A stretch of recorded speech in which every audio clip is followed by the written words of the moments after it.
Hello and welcome to Valkyrie Divers. Today we're going to be talking about deploying a DSMB and the 7 mistakes that are often made when doing so. Now, you'd expect mistakes to be made by beginners, people new to diving, new to deploying a DSMB, but unfortunately that's just not the case. It's often the experienced divers who make the mistakes. Divers with hundreds of dives. Why, you ask yourself? Well, because DSMB in deployment combines buoyancy control, line management, and task loading all at the same time. And small mistakes can easily escalate. In this video, we're going to talk about 7 DSMB mistakes even experienced divers make and how to avoid making them. The first mistake that I'd like to discuss is deploying your DSMB when you're not neutrally buoyant. So this happens before even the buoy is inflated. Many divers start deploying their DSMB when they're still adjusting their own buoyancy, or they're finning, or rising, or sinking slightly. Now, they're trying to manage 2 buoyancy systems at the same time. Their own buoyancy and the buoy's buoyancy, the buoy's lift. This is a recipe for instability. The fix for this is very, very simple. It's stop moving. Get your own buoyancy under control first before you even reach for your DSMB. Only then start your DSMB deployment. It's not a rush, do it slowly. The second mistake often made is to overinflate the buoy, the DSMB. Many divers just give it a huge burst of gas. Well, that's just going to cause your buoy to go racing to the surface. The spool will spin out of control and suddenly you feel that upward pull. So remember, when you're 20 meters down, a little gas goes a long way.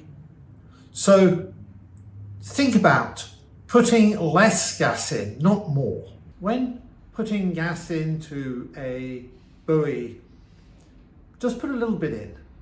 Start with a little bit just to keep it vertical, and then add a little bit more as you let it go. That gas will expand as it gets to the surface, and don't worry, you'll have a fully inflated DSMB buoy at the surface.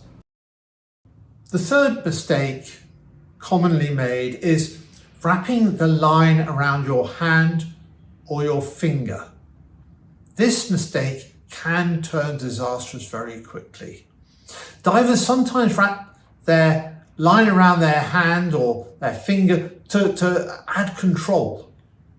Well, if the buoy accelerates upward, the diver is now physically attached to it. That can result in a rapid ascent, entanglement, a loss of buoyancy control, and an unplanned ascent.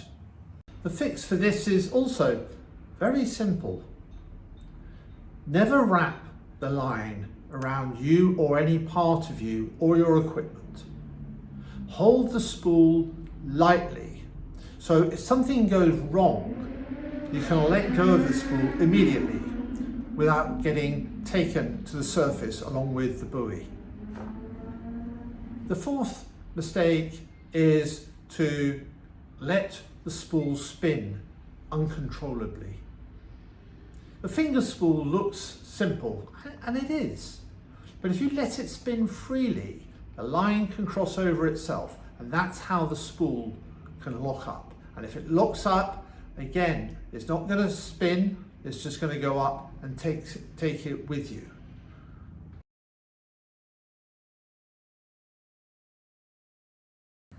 So the fix for this, again, not complicated. It's to hold the spool lightly, just enough to keep in control, not too tight, but not too loose. The fifth mistake that is often made by divers, including experienced divers, is to deploy the DSMB when you're too close to the bottom. Many divers seem to want to deploy their DSMB while kneeling on the ground or hovering very, very low or resting on a reef. If the line snags on the coral or the rocks or a wrecked structure, the buoy again can't rise. Now you've got a tethered lifting device pulling upward. So to ensure that this doesn't happen, make sure you are in clear water when you start to deploy your DSMB, giving your line and yourself freedom of movement. Mistake number 6, ignoring the current. Now, currents change the geometry of the line. Instead of going straight up, the line angles in the direction the current is going. So this means that it can wrap around tanks, wrap around hoses, it can drift into other divers. So when you're deploying your DSMB, first check which way the current's going. Deploy the DSMB down current from the body and not towards other divers. So move around if you need to. Make sure that down current is free to let the buoy go up at an angle, if necessary, without catching onto anything. The final mistake that I would like to talk about is only practicing once a year, or in fact, not practicing at all. Most common mistake. So people only seem to want to deploy a DSMB when they have to. So when they're doing a drift dive or they're in a strong current or poor visibility, these are the worst times to practice. It is best to practice your DSMB deployment on normal dives. Practice on shallow dives, 5-6 meters. Do it on your safety stop at 5 meters when there's no current until you get comfortable with everything about it. Remember, getting your buoyancy under control and then doing your DSMB. So deploy it during your safety stop, make the skill routine. One thing I always suggest to people is tell the person who's leading your dive before you get in the water that you want to deploy your DSMB. Now, when you're in the water at the end of your dive, you look at your lead and see him or her reaching for their DSMB, but you've already told them that you're going to do it. So now you have to, which makes you practice.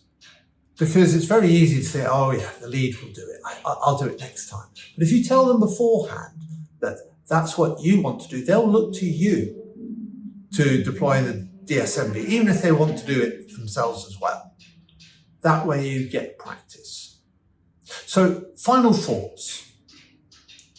Deploying a DSMB isn't difficult, but it does require practice. It requires you to be calm and to have a technique around it.